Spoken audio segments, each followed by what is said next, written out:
مدام ماجي، أهلا وسهلا فيكي بصوت المدى. أهلا فيكي سمر. كتار مثل ما قلنا بينتروكي من سنة لسنة، وكتار حابين يعرفوا شو مخبيت لنا 2013، إذا رح تكون مثل 2012 بسيئاتها باللحظات الحلوة اللي فيها ولا لا. شو شايفة أنت بال 2013؟ هاي سنة مصيرية. إذا أخذت كل الدراسات الفلكية لك عدة، إذا بدك جهات فلكية صينية هندية عالمية مثل ما نحن بنعرفها، هيدي السنة دايما تترك أثرها على السنوات المقبلة. مثل هالسنة صارت البرجين بأمريكا، بالولايات المتحدة الأمريكية بنيويورك، وأتفتوا الطيارات وهبطوا وورلد تريد سنتر، موت لعدة أشخاص. نعم. طبعا بعد هالسنة يلي هي 2001، أيلول 2001 اللي معروفة بأحداث 11 أيلول، وراها شو صار؟ وراها تغير كل المعالم، تغير الشرق، صار فيه الاجتياحات، وبعدها أثارها لهلأ. هاي السنة تشبه هذيك السنة، كما تشبه بسبب وجود كوكب ساتورن السنتين اللي تهجروا فيهم المسيحيين من الجبل ومن الشوف. تشبه أيضا الاجتياح الإسرائيلي سنة 78 لجنوب لبنان وتهجير آلاف الناس من قراهم. تشبه الاجتياح العراقي للكويت لما اتخذ صدام حسين وقتها القرار باجتياح الكويت، والحرب يلي صارت وراها يلي فكروها رح تكون سريعة وأخذت وغيرت كمان ببعض النتائج، بنتائجها غيرت بعض المعالم. إذن هيدي سنة مصيرية، سنة فيها أحداث تاريخية كبيرة قد تهز العالم.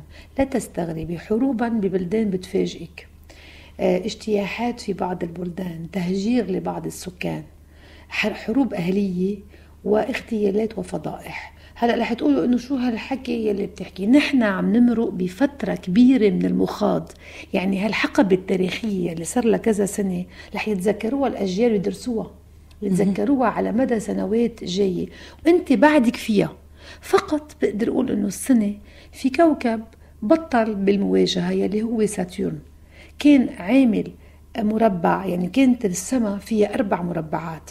في عندك بالحمل موجود بعده لهلا يورانوس كوكب المفاجآت، بوجهه كان ساتورن، الى مربعه موجود كوكب بلوتون بالجدي، وكان ساتورن بالميزان، وعندك كوكب بلوتون بالجدي، وبعدين بالسرطان صار في كوكب آخر عمل 4 مربعات. السنة في 3 مربعات، نعم 3 مربعات بس مقابلهم في مربع آخر بين نبتون وجوبيتر، ما يعني هزات أرضية أو تسونامي، فيضانات. أكتر شيء المي، لأن نبتون بالحوت يعني في برج مائي، لما بده يكون عم بيعاكس جوبيتر في الجوزاء، يعني بتحسب من الجوزاء للحوت بتلاقي 4 لما بده يعاكسه يعني بمربع معه، هذا يعني التسونامي اللي شفناه. طبعا هذا بلش من سنة الماضي، من سنة 2013 و12 عفوا، نعم. ومكفى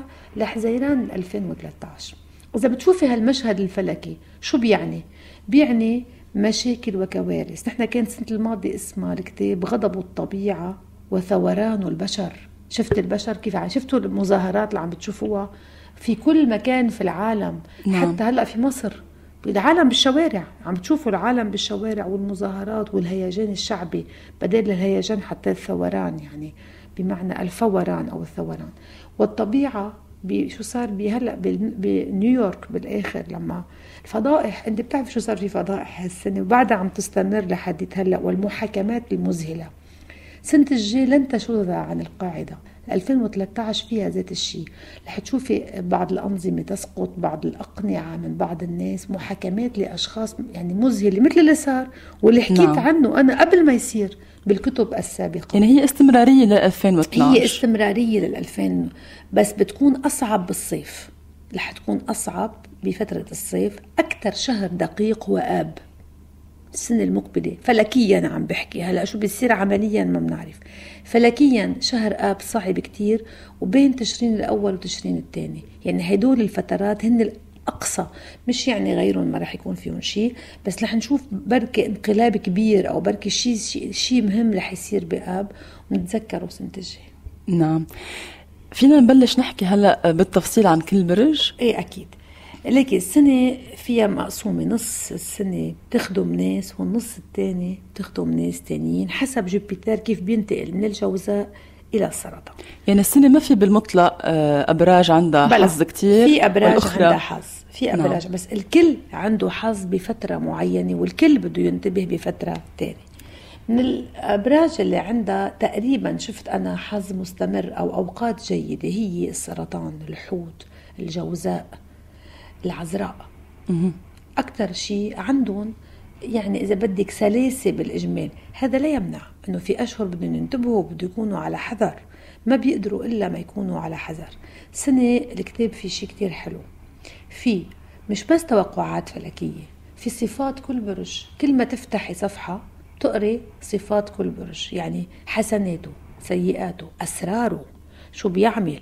مثلا عن السرطان، وهذا الشيء لفت النظر، عم بقول انه اغلب مواليد السرطان بيتزوجوا لمصلحه ما، لترقيه، لمكانه اجتماعيه او لتحقيق ثراء اكثر ما لشيء تاني، بس ما بيقولوا هالشيء، ما بيعترفوا فيه. مثلا الميزان ما بياخدوا قرارات، بفضلوا قدام القرار يهربوا. اذا بيقدروا يخلوا يسالوا حدا تاني ويحملوا المسؤوليه بعدين انه انت قلت هيك لازم اعمل، بفضل الميزان ما ياخد قرارات بالاوقات الدقيقه. بفضل انه يستشير كتير وانه يسأل وبيتراجع، يوم بيقول ايه بيرجع تاني يوم بيقول بيتردد. هلا كاتبه كتير امور عن المرأة، عن الرجل، عن العلاقات، بعدين كاتبه حظ كل برج، اي يوم، اي حجرة، اي لون، اي رقم. هو اللي ما كانوا موجودين بالكتاب السنة الماضية؟ طبعا موجودين، هدول عامة، يعني هو بيقولوا واحد فيه يخليه عندهم مكتبته، يعني مش ما له علاقة بسنة 2013. في البلدان المنسوبة إلى أي برج، مثلا لبنان وسوريا منسوبين إلى العقرب، والسنة العقرب حالة مصيرية، سنتين العقرب هلا، لأنه ساتيرن بالعقرب يقلب الأوضاع. مثلا هدول كلهم بيشوفون بالكتاب، بالإضافة عاملة 3 كتب بكتاب، يعني بالإضافة للعلاقات بين الأبراج. هلا بنقرا شوي منه العلاقات بين الأبراج بآخر التوقعات. أكيد.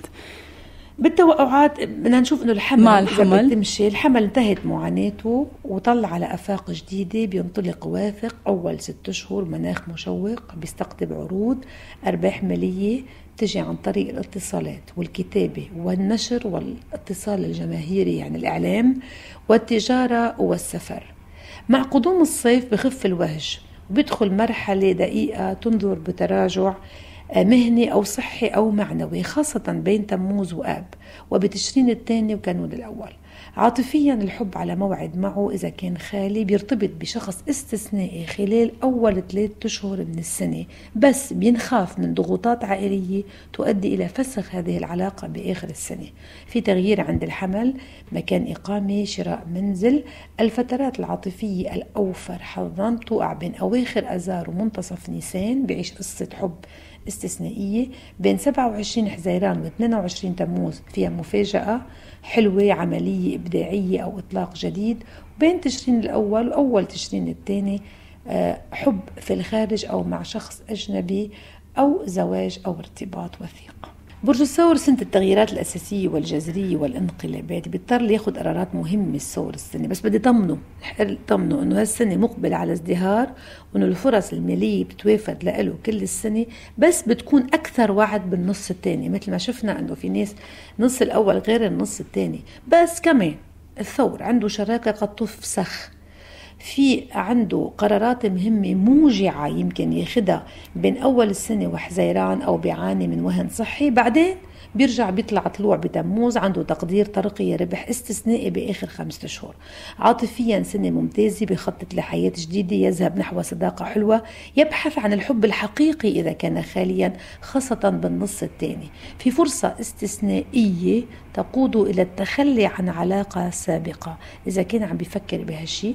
منهم بيتعلق بشخص أكبر منه سنا، منهم بيعرفوا علاقة سرية بيعلن عنها بالصيف، أول السنة بيعلن عنها بالصيف. من بعد الثور عنا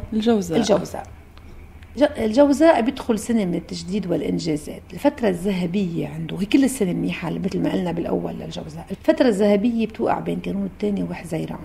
الوضع المادي بضل جيد حتى بالصيف، يعني لو كفى وبطل جوبيتر عنده وانتقل بينتقل إلى منزل المال. السرطان هو المنزل الثاني أي منزل المال. بأيلول وتشرين الأول يمكن يعرف أرباح خاصة. بسافر الجوزاء لمحاضرات وتدريبات ودروس استعدادا لعمل جديد أو مهمة. النص الثاني يمكن يحصل على ترقية أو يؤسس لعمل خاص له. بيحلفوا الحظ بألعاب النصيب، يمكن يربح أموال غير منتظرة أو تتاح له فرص مالية استثنائية.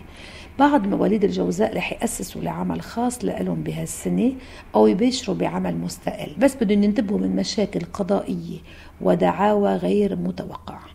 على الصعيد الشخصي شعبية كبيرة للجوزاء. بودع العزوبية إذا كان خالي بيلتقي بنصفه الآخر، في عنده أحداث بيحملهم القدر بيخلوه أكثر نضجا من السابق. سنة استثنائية في مرحلة جديدة بحياته. نعم. برج السرطان. السرطان سنة وعود كتيرة، سنة جيدة على السرطان. إذا بلشت عمهلة شوي أو بلش أول شهر شوي مش منيح، أول شهر كانون التاني بينتقل إلى فترة أفضل كل ما قرب من الصيف، والصيف بيحمل له آمال جديدة، تيار من النعم استثنائي للكسب المعنوي والمادي، وبيحرز عملية مالية ناجحة أو بيقوم بسفر مثمر أو يشتري منزلا أو عقارا أو يحقق ربح مفاجئ. خلال النص الثاني من السنة إذا في عنده شي مشكلة بتنحل، بتكون فترة جيدة جدا، لأنه جوبيتر كوكب الحظ رح يدخل إلى برجه بآخر حزيران، بيتلقى دعم، تكريم، اعتراف بقدراته وجهوده، بيتفاجأ بنجاح يمكن ما توقعه، بيسافر لدولة أجنبية للعمل، منهم بيحققوا ثراء كبير ومنهم بيرجعوا إلى الوطن ويستقرون فيه بعد غياب. بيتعرض بس لمواجهات مع العدالة وبيعالج دعاوى قضائية، خاصة بالأشهر يلي بيعاكسوا فيها كوكب مارس. بده ينتبه، هي نيسان وأيلول وكانون الأول، هاو 3 أشهر صعبين شوي ببعض يعني بعض نواحيه. على الصعيد العاطفي مرحلة مميزة ابتداء من شهر حزيران، يطرق باب الحب الحقيقي إذا كان خاليا، يضع حد للعزوبية ويتزوج هذه السنة مولود السرطان، أو بيقيم علاقة سرية لسبب من الأسباب، أو بيتعرف على حب من خارج بلاده أو من جنسية أجنبية. نعم. مدام ماجي عفوا، بس قبل ما تكملي، هلأ حضرتك عم تعطينا التوقعات بشكل مختصر. السنة رح نلاقي بكتابك لكل شهر إذا بدنا نقول التوقع الشامل طبعاً. ولكل نهار بالتفاصيل كل كمان يوم وكل شهر مثل العادي، ما في شيء، بس زايدة السنة مش النقصة. زايدة السنة عليهم الكاركتير وزايدة العلاقات وزايدة، بس هن كلهم موجودين يوم بيوم وشهر بشهر. مثل ما تعودوا. حتى تفاصيل السنوية كتير أطول من يلي عم بيقولون هلأ بالتفاصيل، في شو رح يعمل. أنا عم بنقي يعني أكيد نبذة صغيرة على الإذاعة، نبذة صغيرة. الكتاب أوفر بكتير، اللي معه الكتاب لحد هلأ بقول أكتر مني، بيعرف أكتر مني.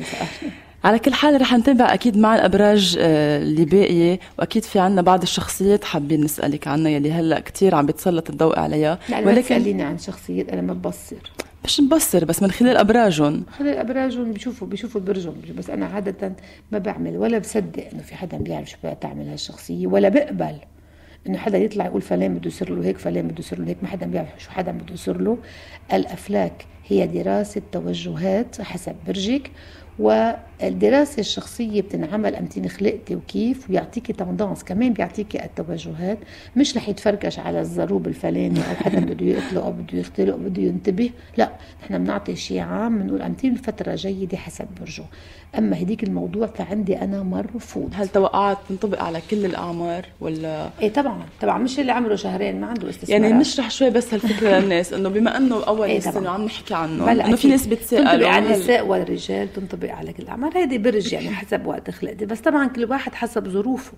يعني ما فيك تقولي إنه ولد عمره سنة عنده زيت الآفاق مثل اللي أكيد العمر هون هو اللي بيقرر، العمر اللي بيقرر شو يعني. نعم. بس لما نقول مثلا إنه بيتضايق أول نص السنة، تاني نص السنة أفضل حسب ظرفه، بيكون نص التاني أفضل من أول أول السنة. وهون فينا نرجع كمان نذكر شوي بطالع كل برج. الطالع مكتوب بالكتاب، كل برج حسب أي ساعة خلق وأمتين من أول الشهر نصه أو آخره، في سكجو بيقرأ شو برجه الطالع، وبيقدر كمان موجودين دايما، وبيقدر من حسب برجه إذا لقى إنه مش عم بيطبق عليه كوكب معين، مثلا أقول مارس مش منيح، بيلاقي حاله لا منيح، بيكون حسب برجه الطالع. اوكي، لان يعني هون مثلا في كتير ناس حتى بيقولوا لنا انا برجي هيك بس ولا مره بتزبط معي مثل ما بتقول مثلا مدام ماجي، بيكون يمكن اذا يقرا الطالع. يمكن برجه الطالع يعني برج الطالع، برج الصاعد اسمه الصاعد. برج الصاعد يمكن يكون برج الصاعد مأثر عليه أكتر من برجه، كتير معقول. هلأ دايما لاقي ما في شيء 100%، في أنت بتعرفي، أنت بتصيري تقري وتعرفي وين أكتر أنت عم تتأثري. بس في 4 أيام بالشهر، 8 أيام بالشهر، ولا يمكن أنه يغلطوا القمر. وين بيكون القمر؟ هلا خلينا هون نقول نحن وعم احسن مع عزبك تعديهم. لا القمر مش يعني مش ما في كل الأبراج عندهم 4 أيام كتير منيح بالشهر، 4 أيام سيئين، والبقيين نوتر موجودين بالكتاب. بيتبعوا بعضهم، يومين جيد، يومين سيء، يومين سيء، يومين جيد. دايما بس يكون القمر حسب موقع القمر، إذا بمربع أو كذا. هدول ما بيلحنوا، يعني إذا واحد بيلحقهم بشوف قديش مظبوط. أوقات تعب معصبة بتقول كل شيء بمقلوب، افتحي بتشوفي وين القمر بيكون معاكسك. مدام ماجي بنوصل هلأ لبرج الأسد. برج الأسد بيطل على سنة من الظروف الاستثنائية اللي بتبدل أوضاعه بصورة جذرية، وهالشي بيستمر ل 2014. تنتظروا مسيرة طويلة من التغييرات والمفاجآت بتواكبها ثقة بالنفس ووعي لحماية مكتسباته وعدم الوقوع في فخ الإغراءات الاستثمارية.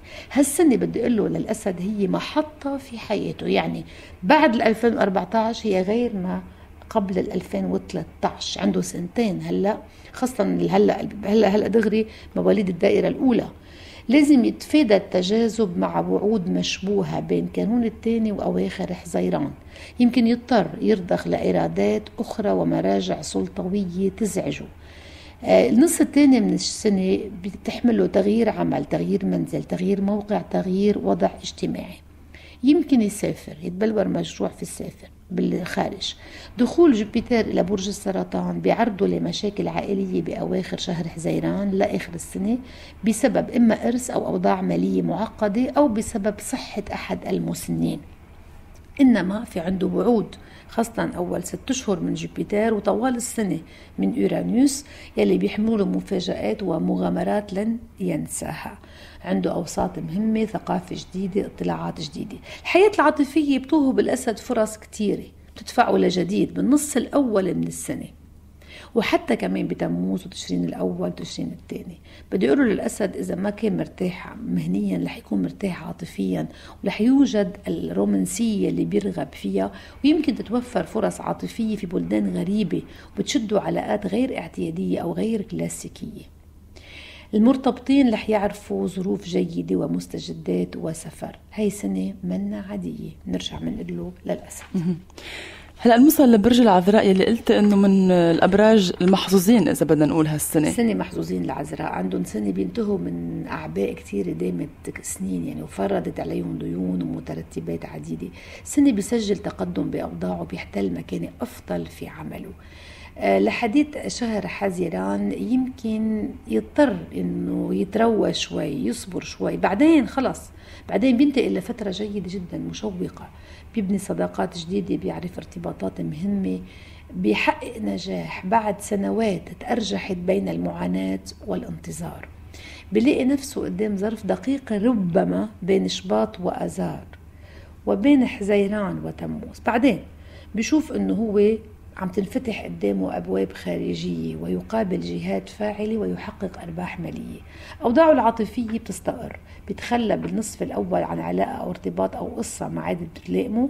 اعتبارا من تموز يدخل مرحلة من الشعبية أو دورة من الشعبية، ويطل على صداقات متنوعة أو حب مميز، وبيبلش جديد خلال الأشهر 5 الأخيرة من السنة. يمكن يصير في انقلاب عاطفي بحياة بعض مواليد العذراء يؤدي إلى زواج في المستقبل. هاي سنة التحرر من التبعات السابقة ومن الديون والأعباء. نيالون. هلأ نوصل لبرج الميزان يلي أنا ناطرته. برج الميزان عنده استثمارات ونجاحات وإقبال على الدنيا بدون تردد بعد 2 من المعاناة. الكواكب بتقله السنة تعاستريح مثل الجندي الراجع من معركته. ببلش مع جوبيتر بالجوزاء، عنده عروض جديدة، سفر، اتصالات خارجية، انفتاح على بعض الأوساط ونجاح وبريق. هالشي لحديث تموز. بعدين شوي بتصير شوية عراقيل، ما في شي بيخوف، مش قد السابق. جوبيتر بده يعكسه، بده ينتبه لصحته وسلامته. بده ينتبه ويهرب من عروض شائكة مش مزبوطة أو مفاجآت غير محسوبة، خاصة بين تشرين الأول وتشرين الثاني. النص الثاني من السنة بتقولوا انتبه وكون حذر، بس يورانوس بكافئه وبيحمل له فرص مميزة تطرأ فجأة بالصيف وبالخريف. رغم أنفه لساتورن رح يجي يورانوس يقول له ما تخاف، أنا يمكن أعطيك بعض المفاجآت، بس بده يضله شوي منتبه. عاطفيا سنة شعبية، بودع خلال العزوبية ويعقد خطوبته، وقد يتعرف إلى زوج المستقبل عبر علاقات اجتماعية، وبياخد القرار بالخريف. بيشدوه الناس المميزين، مخترعين، عباقرة، مسؤولين، فنانين، كل شخص يخرجوا عن المألوف. حياة الاجتماعية بتطلعه من الظلام إلى النور، يعني بحياته الاجتماعية والفكرية بيعرف هالشي. هلأ بنوصل لبرج العقرب. برج العقرب بيعيش حالة خاصة السنة، ساتورن داخل لعنده، إذن هو عنده حالة تغييرية أساسية وفترة ومرحلة تنقله إلى جديد. يعني هو نجم الأبراج السنة، هو أكتر برج رح يتأثر عليه هذه السنة. بينتقل بين انتصارات كبيرة وإحباط، هالشي أول السنة. بتموز أحسن لأنه فايت جوبيتر إلى كوكب الحظ، إلى منزل الحظ هو السرطان. بيقبل على فترة واعدة، بتاخد له دروس مصحوبة بأمال، بس بده ينتبه من مطبات وأخطاء وتهور وتصديق بعض الإغراءات الواهمة. لازم ما يلجأ لاتفاقات تحت الطاولة. السنة ببشروا الفلك بنجاح مالي وأرباح وعلاقات شخصية ومهنية ممتازة، بس بالصيف مش بالشتاء، بالصيف وبالخريف. يمكن يحظى بترقية أو بمنصب ويبرز كقائد في محيطه. عاطفيا بيصطدم بالمحيط، بيقلب صفحة، بيتخلى عن بعض الصداقات. بفصل الصيف بيتعرف على ناس بينالوا إعجابه. بيحمله الفلك خبر من الخارج أو يحمله إلى الخارج، لقاء مع غريب عن محيطه. بدي أقوله للعقرب سنة دقيقة وسنة فيها تغييرات، بده ينتبه خلالها من متاهة الدعاوى القضائية. برج القوس شو في بانتظاره السنة؟ برج القوس بيحمله هالعام وجهين متناقضين واحتمالات كتيرة، يمكن إيجابية أو سلبية حسب هو كيف بيتصرف، حسب سلوكه وتصرفاته. تتحدث الكواكب عن حلف جديد واتفاق كبير وعقد يوقع عليه، أو علاقة استثنائية بحياته، أو دعوة وشكوى قضائية، زواج أو طلاق. وهالشي لحديث حزيران أول 6 أشهر بتأرجحوا منهم، يعني في تطرف إذا بدك بالمواقع الفلكية. حتى كوكب نبتون بيشير لنهاية بعض الارتباطات وبيحذر من بعض الأخطاء والتجارب المغامرة. جوبيتر بيقول له انتبه لصحتك، ما تتسرع وحضر نفسك لفترة لاحقة، أفضل تبدأ بتموز، وبتوعدك بالاحتفال بإنجاز كما بربح عجائبي يحرزه بدون جهد منه، وبيستفيد من أوضاع وظروف طارئة. طابع العاطفة يرتدي أهمية كبيرة بالسنة لبرج القوس. جوبيتر بالجوزاء بيتحدث عن زواج أو شراكة أو حب أو ارتباط. بيهتم بأشخاص عندهم مكانة عالية، بيحظى بشعبية القوس هالسنة، بيشارك بمناسبات كبيرة، بس بعيد النظر كمان بعلاقة أساسية ومهمة في حياته، يمكن يغير اتجاهاته.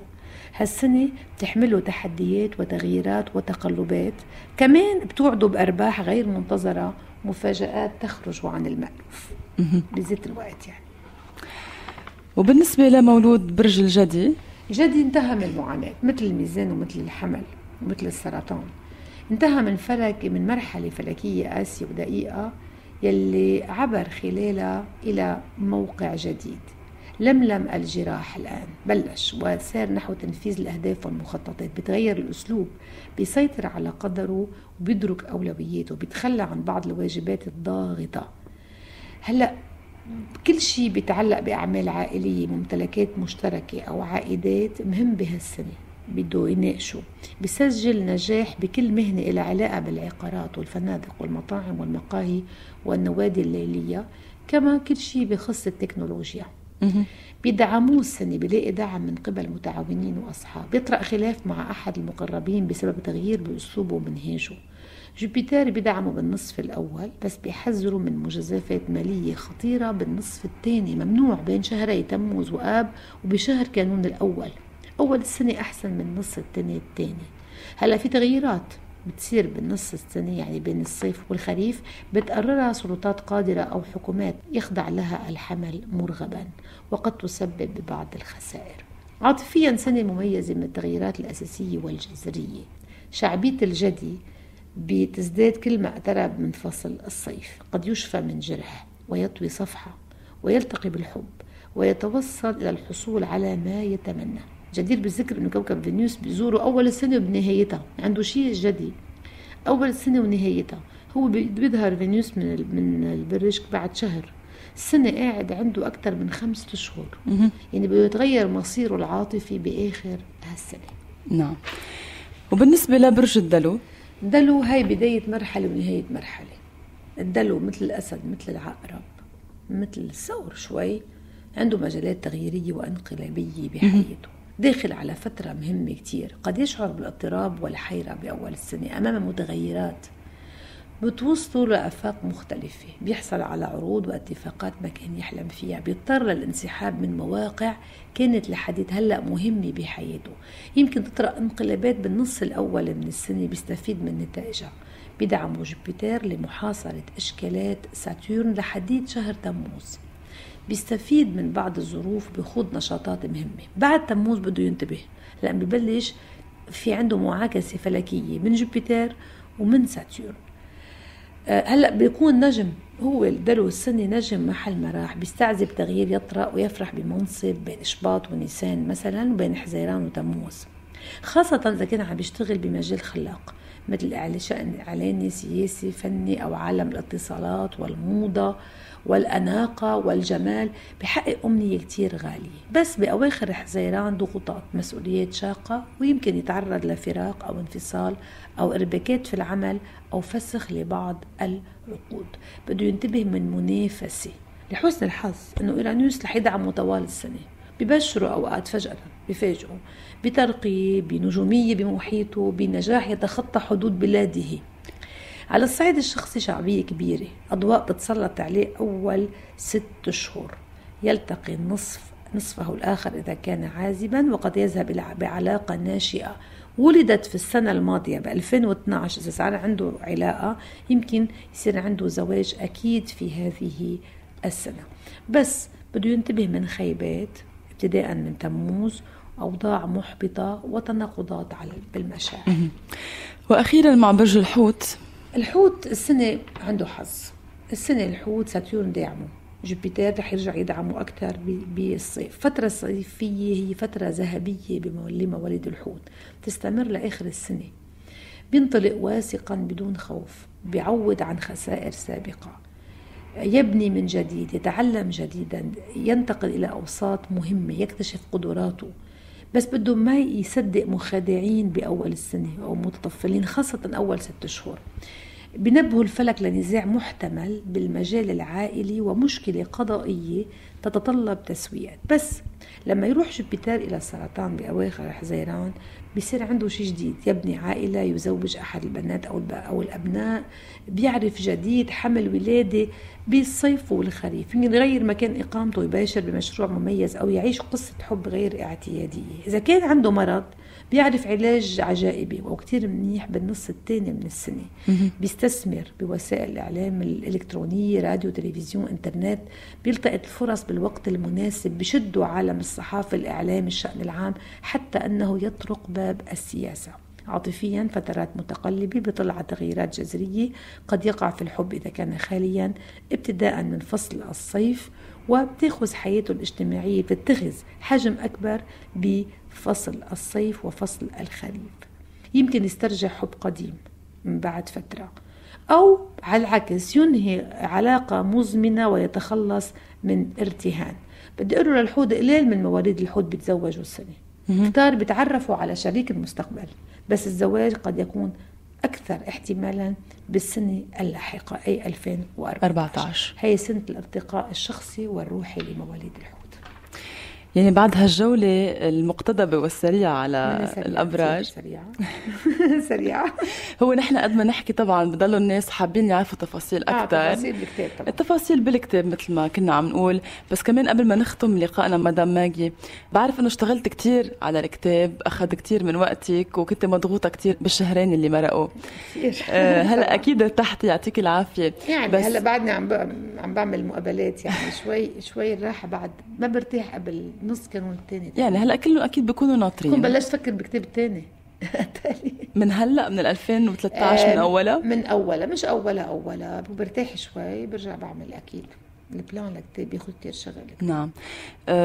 كل يوم بتقري الكتاب بتشوفي إذا مزبوط يمكن الشيء اللي حللتيه أو اللي كتبتيه، أو بتفكري يمكن بهالمطرح كان لازم أحط هيدا النقطة الزايدة أو الناقصة؟ في أوقات بحط مثلا القمر موجود هون وكذا، بقول إنه كان لازم أعدل السنة اللي بعدها برجع بظبط، بقول هون بس ما انتبهت لمارس مثلا، بس كتير قليل لأنه كتير بدرسوا منيح الكتاب يعني كتير.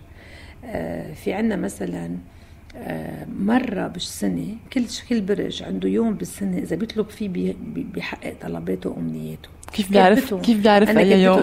بس يكون القمر بيكتمل في برجه، أو القمر جديد عفوا في برجه، وأي يوم مرة بتصير بالسنة. حتى لكل الأبراج انتبهت آخر مرة، ما إذا في غيره، إنه مش حتى للعذراء، مع إنه العذراء مكتوب جوا. هلأ كل برج بيكون بشهر اللي خلق فيه بيكتمل، يعني بيبلش القمر جديد بيلتقي مع شمسه بالإجمال. مكتوب بالقلب الكتاب إذا فتحت بتقريه، بس بالمقدمة العامة في منه يعني عذراء مثلا ما كنت حاطتهم، انتبهت لها. هيدي مثلا بعتبرها أنا من قبل تقصير، مع أنه بتعرف الكتاب يقترب، ما في حدا كامل، يقترب من كمال بطبعه بلغته بتصحيحه، ما بتلاقي أخطاء بالكتاب، يعني أنه قليل. مثلا مرة شفت يحملوا ويحملوا، ما نمت كل الليل انه كيف يحملوا، ما زبطتها ويحملوا، يعني عرفتي كيف. ويمكن ما بعرف، يعني بعيدة عن بعضهم، بس مش كل لازم، انا ما بعملها الغلطة، بكتب بلغة سليمة يعني. فأوقات هيك بتلاقي قصص وبترجع بتراجعي نفسك فيها. وانت على الصعيد الشخصي بتحبي كل نهار تقري التوقعات اليومية الخاصة أوقات لك أوقات بدل يومين ثلاثة ما بقرا، ما بتطلع، برجع بفتح بشوف وين القمر وين الشمس، شو قايلة عنه، وين الكواكب تبع مش الشمس بس، شو قايلة عنهم، برجع بعرف. يعني إذا بدي حط موعد تنفترض بدي أعمل دعوة أو موعد أو شيء، بجرب أعملهم بالأيام الجيدة لإلي. مثلا بتعملي عملية تنفترض بدك تقصي شعراتك، انتبهي بهالتفاصيل الصغيرة طبعا. لا القمر كتير مهم هون، على حال هذا الشيء معروف بالحكمة القديمة، معروفة أصلا كل شيء شو يعني ديزاستر؟ كوارث. شو يعني موفيز بوزيسيون، ديزاستر جاي من الأستر. ليه بيصير في ديزاستر؟ لما بيكون الأستر يعني الكواكب بمحل غير سليم. لوندي أي كوكب؟ القمر. لوندي لون، ماردي مارس، ميركودي ميركور، جودي جوبيتر، فندردي فينوس، سامدي ساترداي ساتورن، مش هيك؟ سانداي شمس. حتى أيام الأسبوع معمولة حسب الكواكب، مكتوبة حسب الكواكب، كلها مدروسة كواكب. هذه ثقافة قديمة. يعني بتعرفي إن بعض الأديان ما بيزوجوا بس يكون القمر بالعقرب، يعني بس يكون القمر بالعقرب في احتمال كبير يصير فسخ زواج أو طلاق. هذه كلها دراسات لازم نعرفها يعني، وأنا بحب إنه أعطيها هالمعرفة اللي بعرفها أعطيها للآخرين. كحال السنة بكتابي كمان في يوم الحظ أيه، والرقم الحظ أيهن أكتر، في حجرة الحظ وقت تلبسيها. بتعرفي إنه إذا أنت ميزان أو إذا لبستي أوبال منيح، وهيك وكل الألوان الفاهية كتير منيحة للميزان، كل الألوان الفاتحة تعطيكي حظ لحظية. الأوبال كحجر، المرجان، الألماس، إذا بتلبسي ألماس بيكون عندك أكتر، في ناس أكتر ألماس من مرجان. الأوبال حجر الملون، هذا حجر الحظ. في أيام مثلا بتعرفي أيام الميزان أي يوم؟ أنا كتبتهم كلهم السنة بالكتاب على الحال. الجمعة هو يوم جيد للميزان أكتر من أي شيء تاني، يعني بس تقولي ميزان بتعرفي انه الجمعة هو يوم اكثر يوم ممكن يكون في عنده في حظ او تنجح الامور معه. اكثر شيء الامور، خاصة اذا لبستي حجرتك وكان يوم معين اذا كل الاشياء اجتمعت لصالحك وبهالنهار اكيد حظوظ كمان اكبر. في العلاقات بين الابراج رح اقول لك كم وحده من علاقات، رح نقي برج قولي لي مين هالبرج مع مين رح اقرا. هلا هون بس تقولي علاقات مدام ماجي عم تحكي عن العلاقات العاطفيه او المهنيه او العلاقات بشكل عام. كل شيء بالاجمال هي اكثر شيء بهمهم العاطفيه الناس، يعني شو علاقتك بهالبرج. بس في مثلا انه هذا البرج منيح اذا كان البي هيك يعني مثلا اذا بدنا نقول الميزان والجدي اذا سلمنا جدلا. يجب الاعتراف بأنك تنجذب أيها الميزان بقوة إلى مولود الجدي، ولو أن نجاح هذه العلاقة يبدو من المستحيلات. إنه يجلب لك الاستقرار، يطمئنك، يريحك، ولو أنه لا يفتح لك قلبه بسهولة فهو أمامك خجول. تحتاج أيها الميزان إلى علامات المحبة والحنان، وتريد ذلك من الجدي المنشغل بشؤونه وأعماله وأهدافه.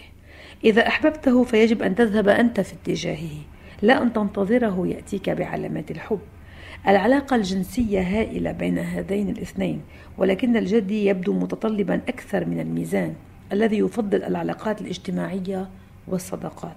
إذا انتهت هذه العلاقة فقد تنتهي على جرح كبير وقطيعة أكثر مما هي نهاية هادئة ولطيفة. شو بدنا ننقي برجين تانيين؟ هلأ أحمى يزعلوا الباقيين. شو بدك نقي؟ هيدا نقي الحوت والعقرب. علاقة الحوت بالعقرب تتناغم جدا مع مولود العقرب. عم بحكي مع الحوت وفي محل بحكي مع العقرب وبقول له شو انت والحوت. يعني كل واحد شو لازم يعرف، يعني في احتمالات كتيرة هون. يعني في اثنين، كل علاقة هي موجودة محلين مش محل واحد، ومنا هي ذاتها. تصور انه مش هي ذاتها. تتناغم جدا أيها الحوت مع مولود العقرب، وتنشأ بينكما علاقة قوية منذ الأيام الأولى. نظرة واحدة وكل شيء يتحول في حياتك. المهم أن تبقى الشعلة حاضرة بينكما وأن تبتعدا عن الغيرة. أنت أكثر الأبراج قدرة على التكيف مع رغبات العقرب ومتطلباته. حاول ألا تثير غيرته، وألا تحاول كسب إغواء الآخرين أمامه، وإلا قامت القيامة. لن يسامحك العقرب بسهولة، بل سيحول حياتك إلى جحيم. بعد من نقي برجين؟ يلا من نقي. خلينا ننقي الحمل والعذراء. الحمل والعذراء، وفي عذراء وحمل. رح ناخد الحمل والعذراء، يعني شو عم بقول له للحمل مع العذراء، وفينا ناخد بعدين نرجع نشوفها بغير محل في عذراء مع حمل. تختلف الجملة، يعني ماني نقلتهم، مش عاملة إعادة، لا عاملة كمان عن جديد. بحب أعذب حالي بده يكون. مع العذراء الحذر تصطدم أيها الحمل، فالعذراء يقلق ويتساءل ويخشى من التحديات. في البداية يجذبك الأمر، ثم تكره أن تكون مراقبا أو أن تتعرض لأي انتقاد. لكن رغم ذلك نجد عددا كبيرا من هذه العلاقات مستمرة وقادرة على تخطي الأزمات. هيدا ناخد مثلا السرطان وأي برج تاني. هو سرطان بيتفق مع الحوت، بيتفق مع العقرب. رح ناخد السرطان مثلا والجدي. السرطان والجدي لأنه كتير عم بيحبوا هالعلاقات الكل، يعني عم بيحطون. يخاف الجدي الحب، فلا تخبره أيها السرطان عن رغباتك في بناء بيت زوجي عند اللقاء الثاني. رغم ذلك هو برج الزواج بالنسبة إليك، ويتمتع بما تفتقده من ثبات وصلابة، فيما يجد لديك الحنان والدفء.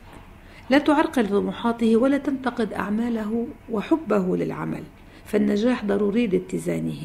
إذا أردت أن تكتسبه فخفف من تشاؤمه وابتسم وكن متفائلا أمامه. اعلم أن الجدي يحب أن يمارس سلطته عليك أيها السرطان. قد تستاء من برودته وتتهمه بالجفاء، ما يعرض هذه العلاقة للاهتزاز. هو برج الزواج بس بده ينتبه دائما يكون متفائل، لأنه الجدي دغري بحس بالتشاؤم. فإذا السرطان صار ينق قدامه بيهرب الجدي منه، ولو هو قلنا برج لأله. بكل طبعا في هون 12 ب12 244 علاقة موجودة بالكتاب. هذا كتاب لحاله إذا شفتوه. والصفات اللي هي موجودة كل كادر، كل يوم تقري من صفات كل برج موجودة بكل الأشهر، كل الأشهر بكل الكتاب. يعني هالسنة الكتاب غني والتوقعات غنية، والسنة اللي ناطرتنا رح تكون غنية بالأحداث. إن شاء الله تكون أغلبيتها أحداث إيجابية وجيدة. شكرا. بس أكيد لا يخلو الأمر من الأمور السيئة كمان مثل ما ذكرتي. مدام ماجي بدنا نشكرك على هالوقت اللي اعطيتينا إياه، أهلا وسهلا فيك، وعلى هالمحطة السنوية اللي كتار بينطروها. شكرا. وإن شاء الله تكون سنة خير علينا وعليك. إن شاء الله تكون سنة حلوة على الجميع، ما تصح فيها إلا التوقعات الجيدة، ما بدنا التوقعات السيئة، بدنا نتخطاها، بس بدنا نقدر نكون واعيين لها، عارفين أمتين وكيف بدنا نكون واعيين. كتار من الناس قالوا لي إنه كانوا بس يقروا الكتاب بينتبهوا ويتوخوا الحذر، وكتار منهم تخطوا تحضروا نفسيا يمكن شو معقول يصير معهم، أزمات إنه انتبه من المخادعين، يكون عندهم شعور يرجعوا يحطوا علامة استفهام ويتراجعوا. إلا شخص قال لي مرة، قلت لي ما تعمل استثمار، رحت عملت تحديت الكتاب وقعد بإفلاس. حكاني من الأردن، قال لي وقعد بإفلاس. قلت له كان لازم تقرأ منيح. قال لي قريت بس قلت لا، العرض كتير مهم. على كل حال مثل ما سبق وقلنا إن شاء الله هالسنة تكون سنة خير على الكل، خير بالأمور الجيدة والأمور السيئة المعقول نواجهها، طبعا ما في مهرب منهم. ميرسي مرة جديدة لإلك، وشكرا لاستضافتنا. أهلا، سلامة للجميع، وإن شاء الله تكون سنة حلوة عليكم.